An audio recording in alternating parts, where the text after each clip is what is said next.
तो जो लोग प्रॉपर्टी डीलर्स थे, जो बिल्डर बन गए, तो उसके बाद जब इमरान खान की हुकूमत को गिराया गया, रजीम चेंज किया गया, पैसा डिवैल्यू हो गया, स्टील बहुत महंगा हो गया, कुछ थे जिन्होंने सारा ही समेटने की कोशिश की और उन्होंने कस्टमर को कह दिया जी आप 30% बढ़ा दें, 40% बढ़ा दें, 20% बढ़ा दें। क्योंकि प्रॉपर्टी डीलर की सोच क्या होती है, एक डील बनाओ उसमें से पैसे बनाओ। लेकिन बिल्डर की सोच ये है कि कस्टमर के साथ लॉन्ग टर्म रिलेशनशिप बनाना है। हमारी जो स्ट्रेटजी थी वो यही थी, हमने किसी से एक्स्ट्रा चार्जेस नहीं लिए। हम साफ सीधी खरी बात करते हैं, अल्लाह ताला को जान देनी है, किसी से खौफजदा नहीं है। बेशुमार लोग हैं, बेचारे लोग मासूम हैं, हम इसलिए तो बहुत ज़्यादा वीडियोस बनाते हैं ताकि उनको हम अवेयरनेस दें, आगाही दें।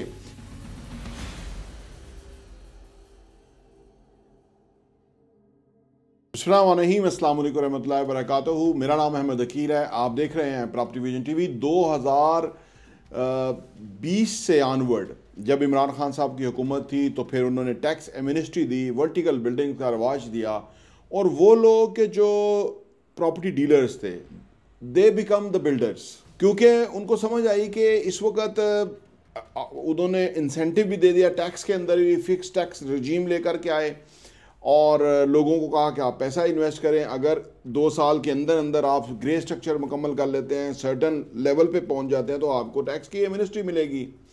तो इसके अंदर जो प्रॉपर्टी डीलर्स थे वो बिल्डर्स बन गए। बिल्डर कुछ और चीज़ होती है, प्रॉपर्टी डीलर कुछ और चीज़ होता है। क्योंकि बिल्डर बेसिकली ये होता है कि वो एक बिल्डिंग बनाता है, फिर दूसरी बनाता है, फिर तीसरी बनाता है, वो सीरीज़ ऑफ बिल्डिंग्स बनाता है। तो पहले में मुनाफा नहीं लेना होता सारा, दूसरे में कुछ तीसरे में कुछ, चौथे में, पाँचवें में अच्छा खासा मुनाफा बनता है अगर कैलकुलेट करें तो, क्योंकि आपके पास कस्टमर बेस आता जाता है। तो जो लोग प्रॉपर्टी डीलर्स थे, जो बिल्डर बन गए, तो उसके बाद जब इमरान खान की हुकूमत को गिराया गया, रजीम चेंज किया गया, पैसा डिवैल्यू हो गया, स्टील बहुत महंगा हो गया, और फिर क्या था, फिर ये कि कुछ बिल्डिंग रुक गई, नई बिल्डिंग शुरू नहीं हो रही, स्टील बहुत महंगा हो गया, बिल्डर खौफजदा हो गया कि क्या होगा।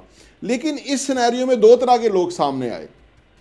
एक वो कि जिन्होंने अपना जो मार्जिन था, जो बड़ा केक का जो पीस था, उसको उन्होंने छोटा कर लिया अपने लिए। उन्होंने कहा ठीक है, हमारे लिए इतना ही काफ़ी है, क्योंकि हम अगली बिल्डिंग बनाएंगे ना, उसमें में कमाएंगे। कुछ थे जिन्होंने सारा ही समेटने की कोशिश की और उन्होंने कस्टमर को कह दिया जी आप 30% बढ़ा दें, 40% बढ़ा दें, 20% बढ़ा दें। ये उनका लालच था, हालांकि उनका प्रॉफिट मार्जिन बहुत अच्छा था, ठीक है ना।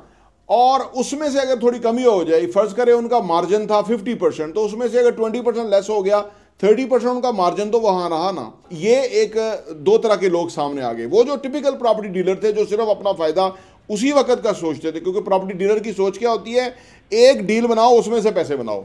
लेकिन बिल्डर की सोच ये है कि कस्टमर के साथ लॉन्ग टर्म रिलेशनशिप बनाना है, वो बेनिफिट उठाए। जब वो बेनिफिट उठाएगा तो हमारा बेनिफिट उसके साथ होगा, ठीक है ना। हो सकता है एक डील में ना हो, 5 डील में हो, तो इससे कोई क्या फर्क पड़ता है, हम कहीं जा रहे हैं, वो कहीं जा रहा है, काम एक ही नहीं, काम तो नहीं करना, आगे काम करने हैं। तो लिहाजा ये हमारी जो स्ट्रेटजी थी वो यही थी, हमने किसी से एक्स्ट्रा चार्जेस नहीं लिए। उसकी वजह क्या, उससे क्या हुआ कि हमारी बिल्डिंग्स, कई बिल्डिंग्स जो है ना हमने शुरू कर लिया आगे, ठीक है ना। इससे क्या, 11 हाइट्स सीरीज के अंदर हम 11 हाइट 3 पे थे, इस वक्त हम 9 पे हैं।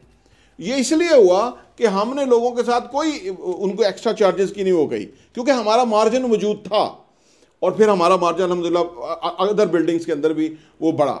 तो ये इस वजह से वो लोग कारोबार में पीछे रह गए हैं और रह जाएंगे मजीद, क्योंकि एक जो किसी को इस तरह तंग करेगा, जो मजबूर करेगा, जो उसको ज़िलो ख्वार करेगा, तो वो 11 लोगों को बताएगा। एक अनसेटिस्फाइड कस्टमर 11 लोगों को बताता है, सेटिस्फाइड कस्टमर 1-2 लोगों को बताता है। इसलिए वो ज़्यादा बुरी बात जो है वो जल्दी फैलती है। तो ये जो लोग प्रॉपर्टी डीलर थे, जो बिल्डर बन गए, अब वो उसको संभाल नहीं पा रहे, क्योंकि चीज़ें चेंज हो गई। जैसे भी चेंज हुई मैंने आपको बता दिया। हम साफ सीधी खरी बात करते हैं, अल्लाह ताला को जान देनी है, किसी से खौफजदा नहीं है, अल्लाह पे ईमान है और अल्लाह ही जान लेने वाला है। अल्लाह ही जो है ना वो हक सच की बात की तौफीक देता है, अक्सर लोगों को ये तौफीक नहीं होती है।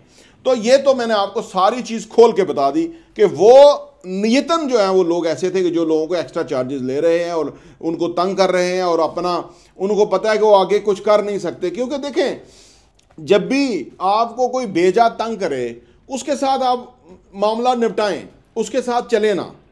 देखिए, उसके साथ अगर आप चलते रहेंगे ना, तो वो आपको फिर इस तरह आपके साथ मिसकमिटमेंट और मिसयूज़ करता रहेगा आपको। लिहाजा उसको बेनकाब करें, उसको प्रेशराइज करें, उसके लोगों को इकट्ठा करें, उसके खिलाफ एका करें, जाके इज्तिमाई तौर पे मिलें, सारे लोग बिल्डिंग के अंदर जितने लोग हैं उनको इकट्ठा करें और उसके लिए फिर पूरी सूरत हाल लाएँ, पेपर वर्क करें, अपना केस लड़ें सही मानों में। बेशुमार लोग हैं, बेचारे लोग मासूम हैं, हम इसलिए तो बहुत ज़्यादा वीडियोस बनाते हैं ताकि उनको हम अवेयरनेस दें, आगाही दें, ताकि उनको शऊर आए, ताकि उनको नेक्स्ट पता लगे कि क्या चल रहा है क्या नहीं चल रहा। ठीक है ना, हम बेखौफ होकर काम कर रहे हैं अल्हम्दुलिल्लाह, अल्लाह ताला में और तौफीक दे। प्रॉपर्टी टीवी देखने का बहुत बहुत शुक्रिया।